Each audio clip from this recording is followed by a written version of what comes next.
Rock and Pop.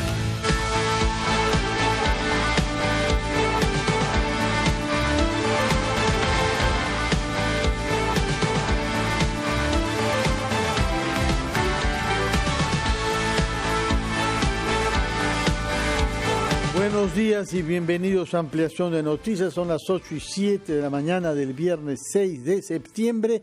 Comenzamos nuestro programa con Ricardo Gómez Palma. Ricardo, buenos días. Buenos días, Fernando. ¿Qué tal, amigos? Bienvenidos a Ampliación de Noticias. Unas palabras quizá para expresar nuestra condolencia por el fallecimiento del pintor José Tola. Nuestra condolencia a sus familiares y allegados. Es una persona que honró durante los últimos 50 años el arte nacional en sus variantes de pintura y escultura, con una innovación de sus personajes que han tenido naturalmente un gran éxito de crítica y de público. Que descanse en paz José Tola de Avich. Recibimos ahora al congresista de Acción Popular Miguel Román. Él es presidente de la Comisión de Energía y Minas, y a ese título tenemos que hablar primero sobre la situación en el Congreso y luego hablaremos sobre minas, sobre todo, no solamente porque usted es presidente de la comisión, sino sobre todo porque es un arequipeño que ha sido durante 20 años alcalde en distritos de Islay y en la provincia misma de Islay, donde se lleva a cabo el debate en torno a la inversión minera de Tía María. Pero comentemos primero sobre la situación en el Congreso. Hay varias bancadas que están pidiendo una cita con el presidente de la República. Como sabemos, se han decidido algunas investigaciones que han sido cuestionadas por algunas. ¿Cómo ve usted la situación de la relación entre el Congreso y el Ejecutivo y cómo podemos hacer para ir a un clima más apaciguado que permite el entendimiento? A ver, bueno, primero muchas gracias por la invitación. Bienvenido. Siempre es grato estar aquí. He visto el oficio que han firmado algunos congresistas y siento que es una especie de boicot, de un boicot al esfuerzo que viene haciendo el presidente del Congreso, el señor Olaichea, por plantear un diálogo franco, directo con el presidente de la República. Preocupa realmente, ¿no?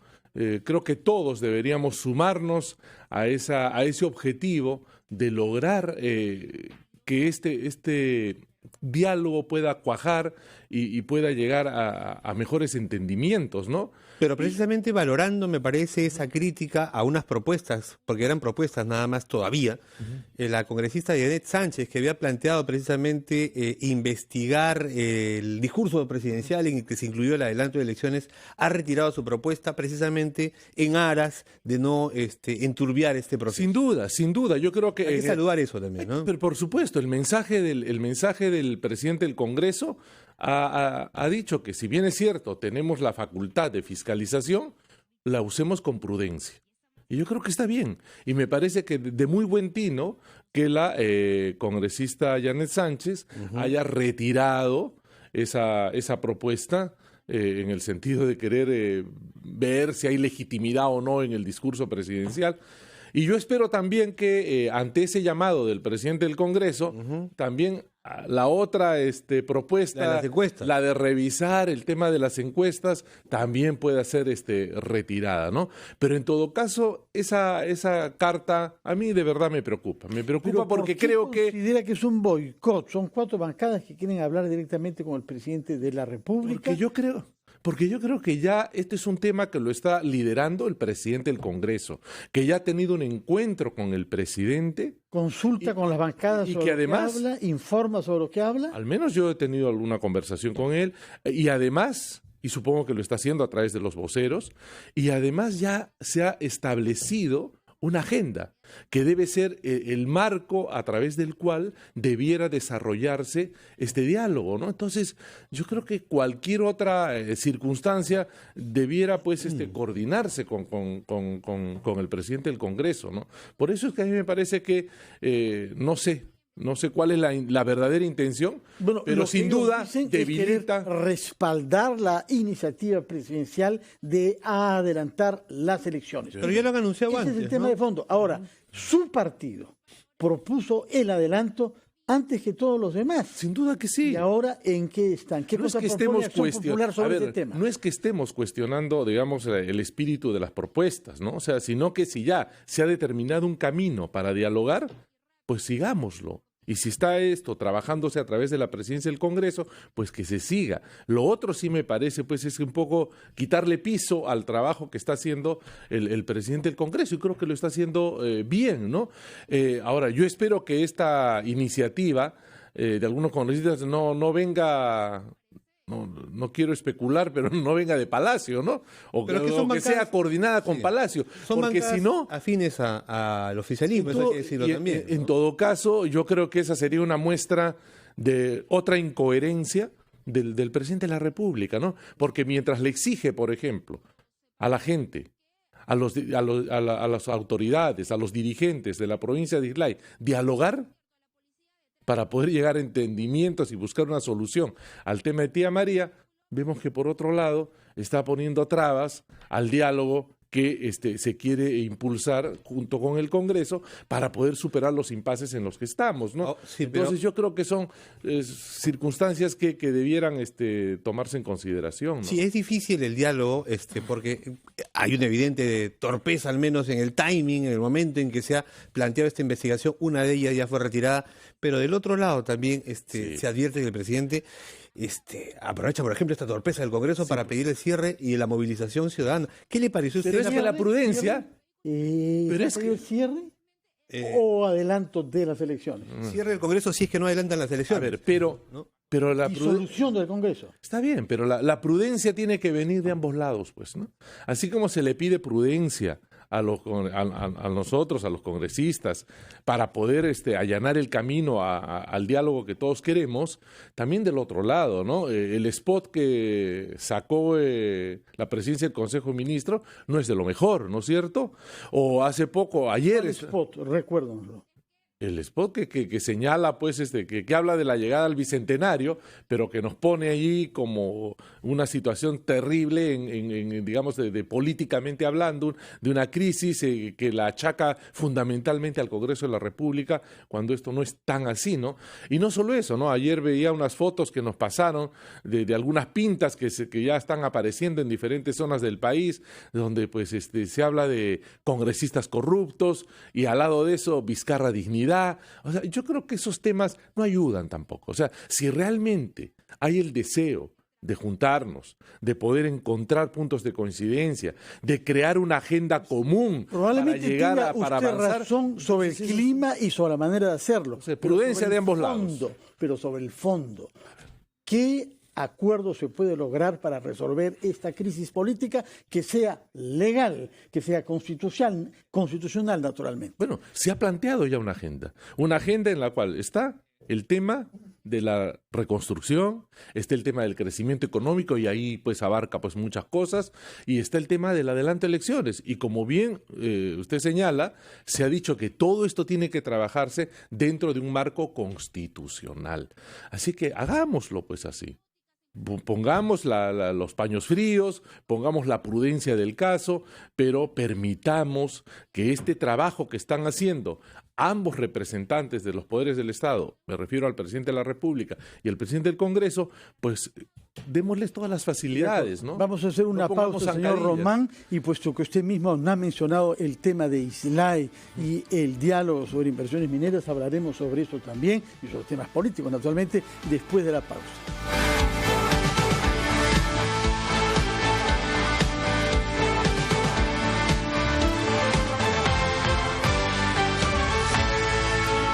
¿Cómo somos los peruanos? Amables. Somos peloteros, somos hinchas. ¿Juegas pelota? Emprendedores, pero a algunos se les pueden pegar las sábanas. ¡De buen diente! ¡Uy, qué rico huele! Son más divertidos. Descubrir nuestra identidad es el reto de este programa. Todos los miércoles a las 10 intentaremos averiguar usted y yo cómo somos los peruanos.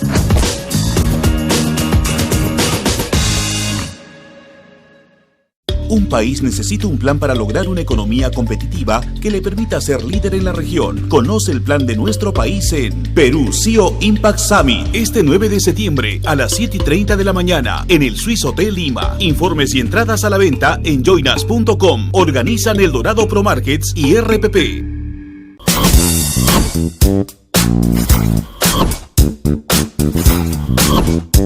La tecnología nos abre un mundo de posibilidades.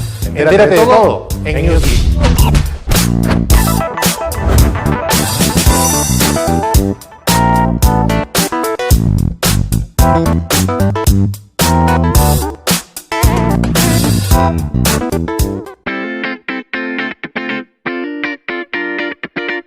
Si estás pensando en solicitar un crédito hipotecario, primero tienes que evaluar tu capacidad de pago. Y al evaluar la capacidad de pago, me refiero a cuánto es lo que de tu sueldo vas a destinar para el pago de créditos. Ojo, no solamente consideres el tema de la vivienda, también considera si tienes un crédito vehicular o algún pago por tarjeta de crédito. La suma de todos estos pagos no debe ser mayor al 30 o el 40% de tus ingresos. Si quieres ayudarte un poco y tienes una pareja, puedes sumar los ingresos de esta persona también y entre los dos podrán tener ese 30 o 40% para poder pagar una cuota un poco más alta. Otro tema importante a la hora de pedir un crédito hipotecario es el tema de los intereses. Cuando nosotros hablamos de intereses, muchas veces pensamos que al tener mayor plazo, mi cuota va a ser más baja, por lo tanto voy a pagar un poco menos. Te recomiendo algo. Pide una simulación para el crédito de 15, 20 y 25 años. Compara la cuota de 15 años con la de 25. Si la diferencia es muy grande, podrás tener una cuota de 25 años sin ningún problema y pagar el crédito en ese tiempo. Pero si tú ves que la diferencia es corta, ¿no es mejor tener un crédito solo por 15 años y no estar endeudado durante 10 años más? Espero te sirvan estas recomendaciones.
Son las 8:19. Estamos conversando con el congresista Román de Acción Popular, Ricardo, que ha mostrado un gran optimismo sobre las gestiones que el presidente Nolachea pueda hacer para, evitando las voces más extremistas, hallar una vía que nos salve de una crisis política mayor. No está delineado el camino, pero optimismo tiene usted. Pero por supuesto que sí.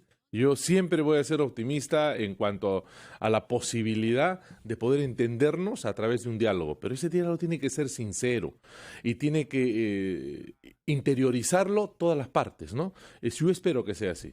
Yo siento que el presidente del Congreso está teniendo ese espíritu, que en realidad está buscando con mucha inteligencia trabajar el tema.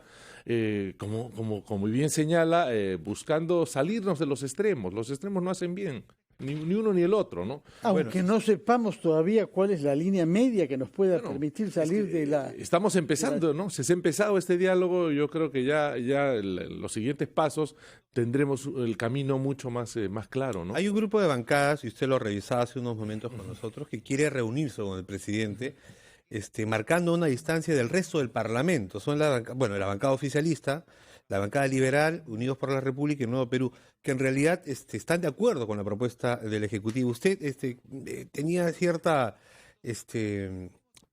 una mirada crítica respecto a lo que podría resultar de estas bancadas reunidas con el presidente. Sí, pues yo por eso creo que no es lo correcto, ¿no? Que creo que si ya hay alguien está liderando el diálogo, que es el presidente del Congreso, pues sería a través de ese esfuerzo que debiera canalizarse algunas de las inquietudes que puedan tener y que con todo derecho tienen que tener los congresistas, ¿no? Bueno, puesto que usted mismo mencionó el diálogo a propósito de los proyectos mineros y en su región, en Islay, queremos saber qué es lo que les dijo el ministro de Energía y Minas, que se presentó el miércoles ante la comisión que usted preside para exponer justamente la situación del sector minero en el Perú. ¿Qué podemos esperar sobre Tía María en particular, en vista de que aparentemente no figura en el presupuesto de la República entre los grandes proyectos de inversión que se prevén para el próximo año? Lamentablemente no mucho, ¿no? Después de casi 5 horas de haber durado la sesión de la Comisión de Energía y Minas, nunca le llegamos a escuchar al señor ministro una solución, digamos, concreta.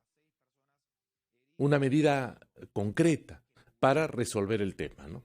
Entonces, eso, sin duda... ¿Qué es lo que hubiera querido escuchar, por ejemplo? Usted, que es un hombre de la región y que pero en realidad tiene que tomar decisiones. Pues yo creo que ¿qué solución concreta se podría tomar?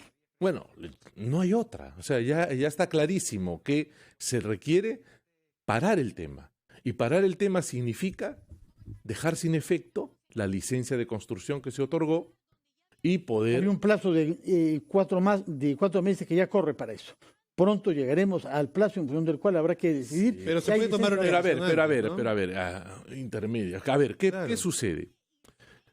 Que el Consejo de Minería, que también estuvo, porque le fue invitado el presidente del Consejo de Minería a la comisión, nos señala que recién el 7 de octubre se verá la causa, ¿no? La vista de causa va a ser el 7 de octubre y que de allí tienen 15 días hábiles para resolver.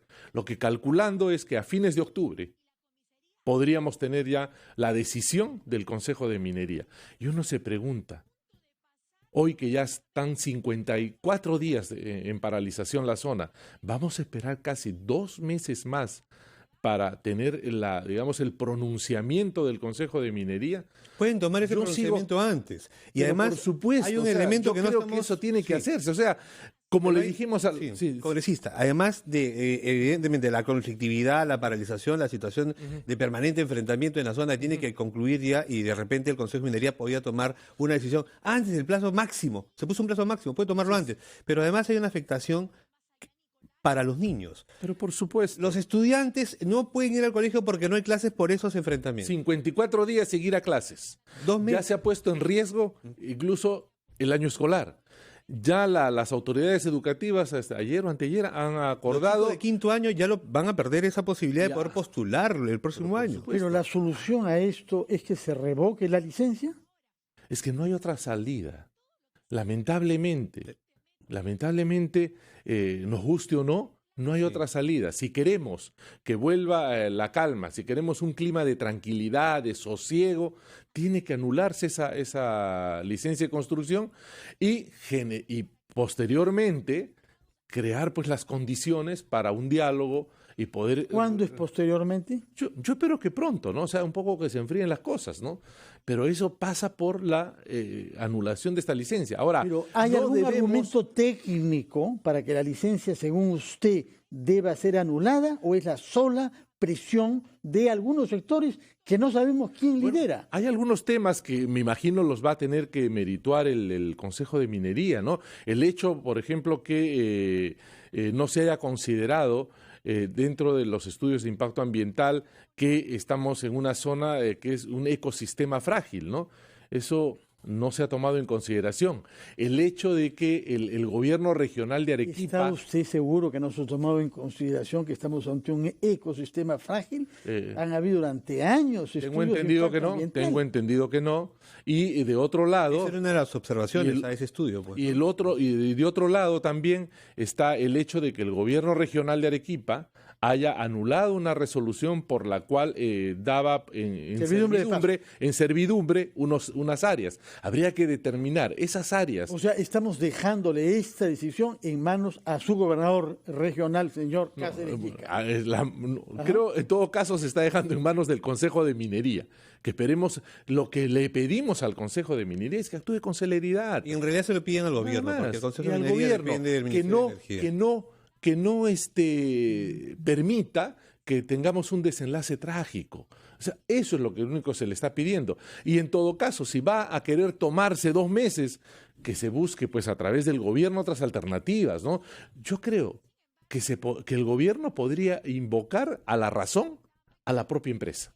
A la empresa Sauder, que si la ya empresa ya dijo, por eso, que si no ya va a comenzar con las construcciones mientras no haya un consenso social. Sí, por eso, si ya tuvo un gesto la empresa de enviar un documento al gobierno en el sentido, como bien señala, de no actuar en tanto no haya licencia social, yo creo que podría dar un paso adelante, un paso más, y decir que se deje sin efecto esta licencia de construcción en tanto no exista este respaldo ciudadano. Yo creo que podría ser mejor, podríamos lograr que vuelva la calma, y allí sí que el gobierno, a través del Ministerio de Energía y Minas y de las instancias correspondientes, haga su trabajo, pues vayan a la zona, conversen con la población, con los dirigentes, socialicen el proyecto y traten de disipar las dudas, los temores, las preocupaciones que hay alrededor de él. Yo creo que de eso se trata, ¿no? Pero generemos las condiciones. Lamentablemente,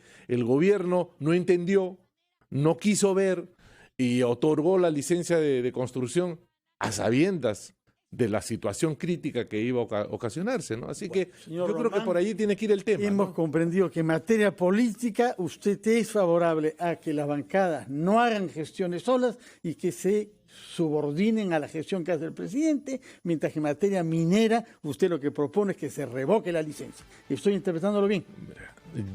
Más o menos que sí. Más o menos que sí. Y yo creo que al final, políticamente hablando, yo considero que no está mal. No está mal que el gobierno, que en general queramos fiscalizar, ¿no? Y que participen también otros congresistas, pero hay que hacerlo institucionalmente. De acuerdo. Las y lo cosas que hay que hacerlas. Entiendo es que se ha sentido decepcionado por lo que dijo el ministro Ismodes en la comisión que usted preside. Decepcionado de su presentación en el Pleno, cuando fue invitado. Decepcionado cuando viene a la comisión, porque no se plantean soluciones. ¿Qué ganamos? Que nos expliquen, que nos hagan diagnósticos de la situación que ya todos conocemos y todos la sufrimos, si no hay una decisión, una acción concreta que nos diga. Creo que lo hemos comprendido, señor Román, presidente de la Comisión de Energía y Minas. La próxima vez hablaremos de los temas vinculados a la electricidad que están también en debate en su sector parlamentario. Que son importantes y sumamente complejos también, ¿no? Así es. Muchas gracias por su presencia. 8:29, hacemos una pausa, retomamos ampliación de noticias.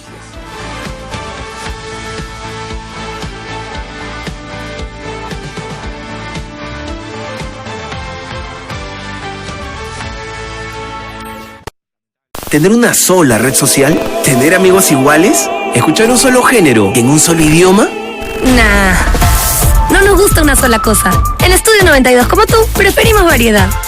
Porque a veces estás en modo chill y luego en modo juerga. Porque es más chévere escuchar música de todo el mundo. Y si es con gente buena vibra en conducción, mejor. Tenemos todo lo que te gusta y a tu manera. Porque la diversión está en la mezcla. Estudio 92. Primeros en tu música. El día transcurre demasiado rápido.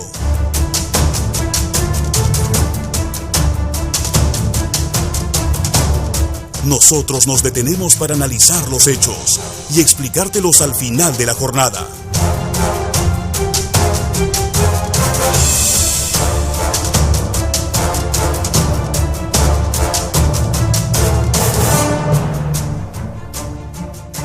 Brindándote información.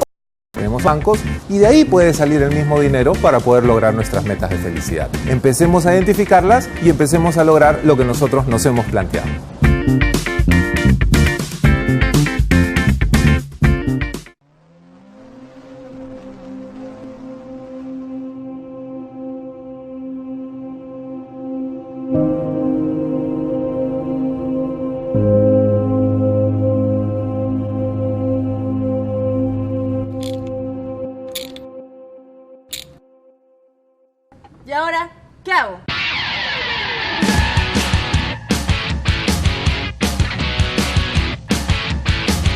todos los lunes a las 10 de la noche.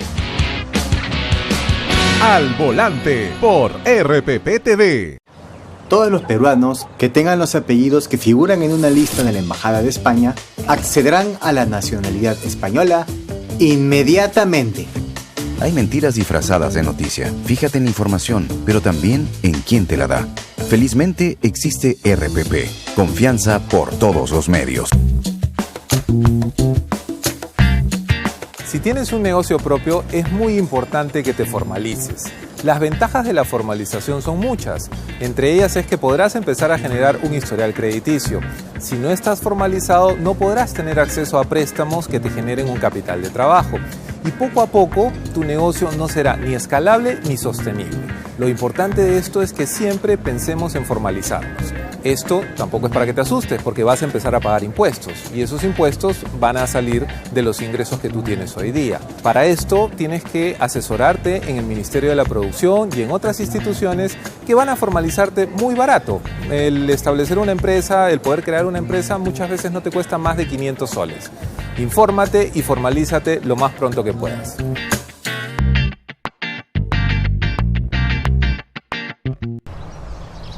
Radio Oxígeno.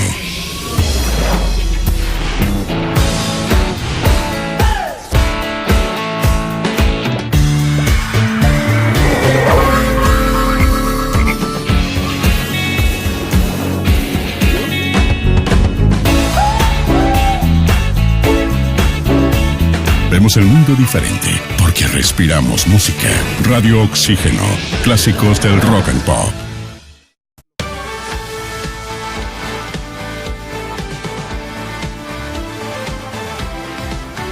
Son las 8:36, recibimos ahora a un politólogo de las nuevas generaciones que tiene además la particularidad de vivir simultánea o alternadamente entre Chile y Perú, de manera que puede comparar en la práctica de todos los días los respectivos sistemas políticos. Él es una de las personas que más ha enfatizado en que vivimos en un régimen político marcado por el colapso de los partidos. Es en esta circunstancia que nos ha sorprendido la propuesta presidencial del 28 de julio pasado a adelantar las elecciones generales. ¿Resuelve algo? ¿Le parece viable o no, señor Carlos Meléndez? Buenos días, gracias por la invitación. ¿Qué tal, Carlos? Bienvenido. Ricardo, Fernando, muchas gracias. Bueno, yo creo que al presidente Vizcarra se le puede caracterizar como un buen político y un mal gobernante, ¿no? Buen político en el sentido de que efectivamente siempre está generando una iniciativa, cambiando la dinámica de los actores políticos y en muchos casos cambiando las reglas de juego inclusive. ¿Para bien o para mal? Esa es la pregunta. Dentro de la lógica populista que tiene el presidente, claramente ya queda develado la intención, la intencionalidad, la inspiración y la motivación populista, entendiendo populista como dos cosas.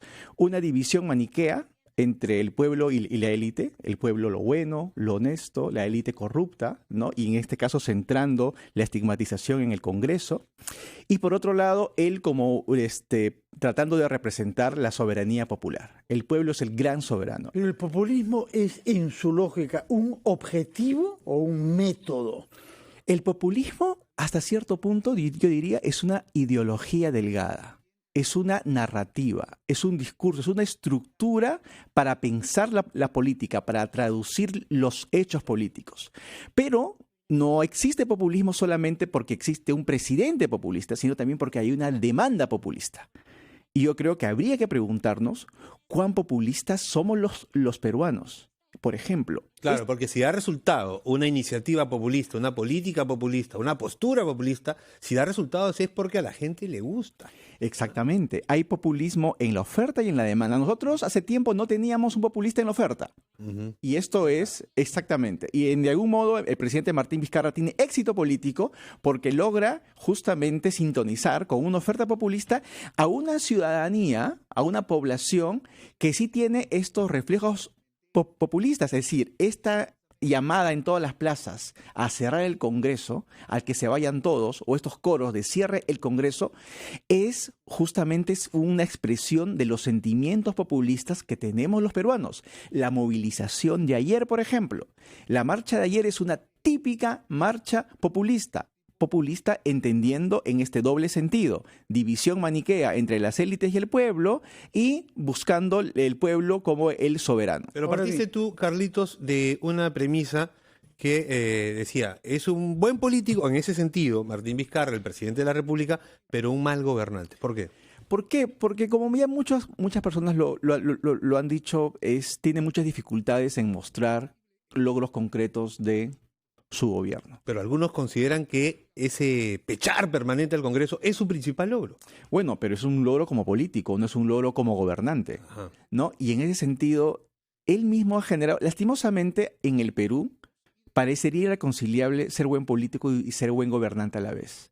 Porque en esta dinámica de actuación política, el presidente ha logrado entrampar la dinámica de la gestión pública. No sé por qué, porque un ministro no tiene un horizonte de cuáles van a ser sus planes de acción, porque no sabe si su gobierno, su gestión va a durar 6 meses, va a durar 1 año o va a durar 2. Y en muchos casos, por ejemplo, estuve en Cajamarca, dicho sea el paso, presentando el libro también, y hablaba con autoridades subnacionales, y me decían, en Lima se quejan de que los gobernantes, los alcaldes y los presidentes regionales no gastamos, no hacemos el gasto social, no estamos al día en la gestión del presupuesto, pero los mismos ministros nos dicen, mejor no gastes, hermanito, porque no sabemos cuánto tiempo vamos a durar. O sea, en muchos casos, esta paralización del gasto público en el interior del país a nivel subnacional también tiene que ver con la dinámica de freno que ha puesto un buen político, que es el presidente, pero que en términos de la gestión como gobierno está frenando el país. De acuerdo. ¿Cuál es el objetivo que según usted tiene Vizcarra? Porque lo inédito es que lo que él está proponiendo es irse 1 año antes de su mandato previsto y que junto a él se vaya el Congreso. El objetivo que él declara es que se renueven las autoridades justamente para dar un mayor dinamismo a la gestión del Estado. Todo el mundo está de acuerdo con lo que dice usted, que es eficiente, y por otra parte, garantizar la lucha contra la corrupción, que es una dimensión de este problema que no debemos dejar de lado. De acuerdo. El presidente hay que entender el liderazgo del presidente, que es populista, pero es demócrata. Ojo, el populista no es necesariamente un autócrata, hay que hacer la división clara, ¿no? Pero el presidente ha sido formado dentro de la política regional. Es un producto de esta política regional de los últimos años en el Perú que tienen 2 características. Revisemos cuáles han sido las principales instituciones de la política regional. 1, revocatorias y vacancias. El líder regional, la autoridad regional, tiene que cuidarse no solamente de su opositor, sino del número 2, ¿no? Y segunda característica es que no hay reelección. A nivel subnacional es el primer lugar donde se impidió la reelección. Por lo tanto, estas 2 reglas, que son muy importantes en la dinámica regional, forman un tipo de liderazgo muy celoso, muy desconfiado, muy hermético y sin horizonte político. ¿Por qué? Porque no hay una nueva gestión y porque tienes que desconfiar inclusive hasta de tu número 2. Ese tipo de dinámica ha forjado los liderazgos regionales que aparecen ahora a escala nacional. Entonces, lo que vemos ahora es justamente un político regional a escala nacional, donde expande esas 2 características de desconfianza y de no tener horizonte político. Por lo tanto, lo que está haciendo el presidente es un ejercicio del poder en su máxima expresión. No se ejerce el poder para acumular poder para una próxima elección porque no hay horizontes. Entonces, que usted, que es el crítico principal de las élites limeñas, considera que las élites provinciales lo hacen peor. Considero que esta es la lógica de la dinámica regional. La lógica del político regional. Ahora, eso funciona, justamente, sintoniza con la gente, pero al momento de la gestión pública no se ven los resultados, porque esa dinámica está muy bien para tener popularidad, porque recordemos que los políticos regionales siempre están con la turba, siempre están con el conflicto social, son muy sensibles a las demandas de la gente. Montan sobre las demandas populares. Pero los resultados en gestión pública son muy débiles. Ahora, el título, el nombre de tu libro, Carlos, El mal menor. Hemos estado los peruanos debatiéndonos en las últimas elecciones en esta figura, ¿no? De no elegir a alguien por sus méritos, sino más bien votar por alguien para evitar que llegue otro al poder. Y en ese sentido se ha dicho que en el Perú el partido más grande es el ANTI. Sí. Y estas cosas las revisas también. Sí, este es el libro publicado por el Instituto de Estudios Peruanos, que voy a presentarlo en el Virrey el día jueves, voy a presentarlo en San Marcos también la próxima semana, el lunes 16 creo que es, y en el cual yo justamente reviso la dinámica del mal menor. ¿Qué significa el mal menor? Es cuando tus identidades negativas son mayores y son las principales a tus identidades positivas. Cuando la gente no se identifica, no se vincula con la política porque está a favor de un partido, sino por rechazar otro, por impedir que otro llegue al poder. Y esto no es nuevo, lo vivimos todos los días, pero no es nada nuevo. El siglo XX peruano es la división entre aprismo y antiaprismo. Ahora vemos el remake de eso entre el fujimorismo y el antifujimorismo. Y tampoco hay que decir que es algo peculiar y solamente peruano. Es un fenómeno que pasa con el peronismo, antiperonismo, kirchnerismo, antikirchnerismo en Argentina, petismo, antipetismo en Brasil, chavismo, antichavismo en Venezuela. Es un fenómeno muy característico en aquellos sistemas de débil institucionalización política, de débil partidarización. De acuerdo. Pese a todo, si hay elecciones, habrán partidos. ¿Cuáles de los partidos inscritos cree usted que todavía pueden tener vigencia? Hemos visto, por ejemplo, ayer al señor Julio Guzmán en la marcha contra el Congreso. Hay que revisar los partidos que tienen algunos recursos políticos, es decir, algunos dirigentes a nivel subnacional en cargos públicos, alcaldes, presidentes regionales y algunos comités provinciales.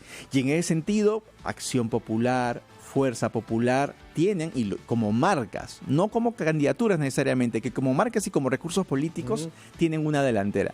En el caso del Partido Morado, es un trabajo político que ha venido haciendo Guzmán en los últimos más o menos 10 años.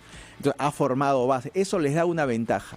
Pero no solamente se necesitan marcas, sino se necesitan también liderazgos, candidaturas que puedan atraer y que puedan movilizar este sentimiento populista que vemos que está aflorando en la ciudadanía, y por otro lado también movilizar los antis, que no solamente en el Perú es el antifujimorismo, no solamente es el antiaprismo, sino hay un anti muy importante en el Perú ahora que es el antiizquierdismo.